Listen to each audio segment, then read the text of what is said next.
here we are, season finale. And I gotta say, animation wasn't bad, especially the fight between the true Heavenly Emperor and Raptalia. It wasn't bad at all. It was pretty good. It was well strategic battle in a way when they were fighting. Each one was having one move after another, so powerful that it radiate cherry blossoms all over the place. And it was interesting to understand why Salia turned into that. It turns out it wasn't a clone of Reptilia, it was the actual true Heavenly Emperor from back in the past. It was Raptalia's, I believe, great grandmother. And yes, and she was a beast, a powerful person. So she went on a rampage, killing all the corruption within the kingdom. That's what she did. She unleashed that being from a long time ago, like, I'm gonna just purify all the corruption. But as she was doing that, killing off Machina, Machina comes back as a ghost trying to possess the body, but failed thanks to the Soul Eater's power. Totally forgot about Soul Eater power that Nafumi had. The ability to hurt spirits. A very interesting technique if you're doing the supernatural. And knowing all of the anime I've watched where people do the supernatural, like apparitions and curses and ghosts and stuff, those techniques would definitely come in handy. Nafumi and Raptalia definitely would dominate in those areas. Especially with such a technique that can instantly harm powerful spirits. Nonetheless, it seemed like the Heavenly Emperor wanted to try Raptalia one more time. See what you got, how good you are at it. And the fight, like I said, was very interesting. A fight between honor and the future. And Raptalia pulled out a win, not because she was able to overwhelm the Heavenly Emperor, but because the Heavenly Emperor could only do so much. So, what I'm getting here is that she, in a way, was going all out, but this wasn't. She could only go out as much as she could in this body. So originally, this is always that thing where back then they were way stronger or more powerful. There's always those two where one, the generation grows stronger and stronger, where two, the generation goes weaker and weaker, depending on the time, in a way. And it seems that in this generation, it got weaker and weaker. Raptalia is good, but she's lacking some areas, according to her great grandmother. But she still has that vigor and determination to continue to grow. So that's good. Either way, I would like to see this granny in her true full potential state. Probably truly unstoppable. No one would be able to stop her. The show would end it right there. It would be over with. But luckily, Raptalia looked out a win, nonetheless, with quick-witted thinking. So they didn't do the Agamiga kill route where they killed the Emperor boy. No, they faked his death and now he's living at the village with them. So that's good. And things seem to be happy. But it's not over with. You gotta go back to Silkville, do some politics in Silkville, and of course, prepare for the Phoenix. And then after preparing for the Phoenix, they also now have to go for the next wave. Busy schedule. And then there is this thing with Motoyatsu where he kills mine. He kills mine. Just straight up spears her. And then as he runs off to go back to Nafumi, he's like, oh, I forgot to kill her spirit. And then she twitches. It seems like when you're a very powerful or mystical being in this world, which we're starting to understand, is that killing you physically is not enough. This is why a lot of people who did not read the Motoyatsu spinoff do not understand that there was something that was going on. What happened with Motoyatsu after he was abandoned by mine and everybody else? He went on a little adventure where he was in the world where Philo didn't exist, but Nafumi was there. and he would try many ways to help Nafumi to be a better person, also improving upon himself as well. And he does all kinds of strategies and schemes to do so until he finally found the right one. And then when he came back to the world he was supposed to be in, he sees Philo dancing. And then he knows things are all right. He's back in the world where he belongs. That's what happens. So much context is missing out of the show. It's ridiculous. This is why what they need to do next is not season 5, but the Motoyasu fit. My friend at work really wants them to do the Motoyasu spinoff. And I can see why. It would be very interesting and stuff. It is a very interesting take. Like, he doesn't even like Shield Hero altogether. He doesn't like it.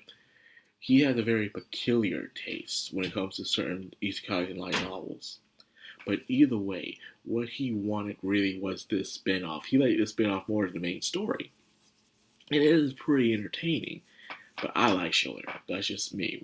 I like Nafumi and Raptelli and all of them. But it would be nice to see the Motoyasu spinoff, to see why he's so strong, why he's so determined, and why did he see mine as a pig that only went oink. We need context for anime-only watchers. Heck, manga-only watchers don't understand this if they didn't read the manga spinoff. They did make a manga version of this, but not many people read it. Not many people knew it existed. So here we are. Well, anyways, now it seems they prepared, and then they show a sneak peek of season 5. They're in a desert area, and they're fighting by the clench of their teeth, and something happens to make Nafumi freak the heck out. And I'm like, oh yeah, bring on season 5, baby. I can't wait. See, yes, I know the series dropped in popularity, but I don't care. I don't care. I'm still enjoying the series. That's what should matter. It should matter to you, and it should matter to me about whether or not you enjoy a series. Popularity be damned, man. Heck, sometimes I wish things weren't popular because it was popular. You have the unwanted to show up in your group and start judging it, or just start spamming their opinion about it all over the place, and it's annoying as heck. I can tell you, I'm a Shoko Tensei fan, so you already know how I feel about that. Anyways, my thoughts on this season. Was it one of the best seasons? No. Season 1 is still the best. Then after that, it's season 3. Then it's season 4. Yes, this is second last place. And the reason why is because the second half, in my opinion, felt kind of unnecessary. It did. Second half of the season, Cute and Low felt unnecessary. They really hyped up Cute and Low in season 3. They hyped the crap out of it.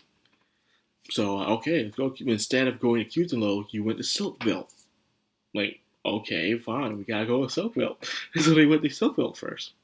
And not to mention, it carried on the plot with the Tiger siblings, and also the king as well, of what kind of man he used to be before he became king. So it was like, I'm more invested into these siblings and the king in this self-built kingdom than I am with Cutenlo, you know? Now, because of what was happening at the time. So yeah, I like this. You know, it had more interesting established characters. You had the guy with the wings, which I forgot their names already, by the way. You had their uncle. You had the lion who would use any underhanded tactic to gain power. You know, you had interesting characters in that arc. And it was very satisfying towards the end. Understanding a bit more about the world and also this tiger siblings as well. Like, they came from a higher lineage. You know, they weren't just peasants or orphans just surviving for scraps. They were somebody. They were supposed to inherit something great, which they were able to get that back thanks to Nafumi. Then you had, finally, we go to Cutenlo, and the hype kind of dies down. You're excited to go there. You even meet the blacksmith's master, a man who likes to get drunk and flirt with the girls, but he doesn't seem to do much as you thought he would. You know, he's just there helping them out with the weapons, but sure, but that's it. nothing is interesting does happen. They start a little rebellion. Saldina shows herself, but she's just talking, drunk, hanging out with the shield hero. And then you see the antagonist, I guess you want to call her that, once really, and she's just being manipulative. And you kind of wish you would see more of her towards the beginning of the arc, would be more satisfying. And you will see her plotting these schemes to fight the rebellion. But we didn't get that. Instead, we had just her in that one scene.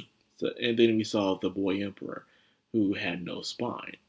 He was a puppet, a figurehead. And it made it become not that interesting at the end. It seemed like even though this was supposed to be about Reptilia, it didn't be about Reptilia until the very freaking end. And Saldia and Zadina took up most of the space of their sibling, not even sibling rivalry, but their family affair.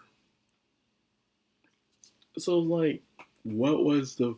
It didn't feel like something that should be about Reptilia. It wasn't really about Reptilia, but more about Saldina and Sidina instead.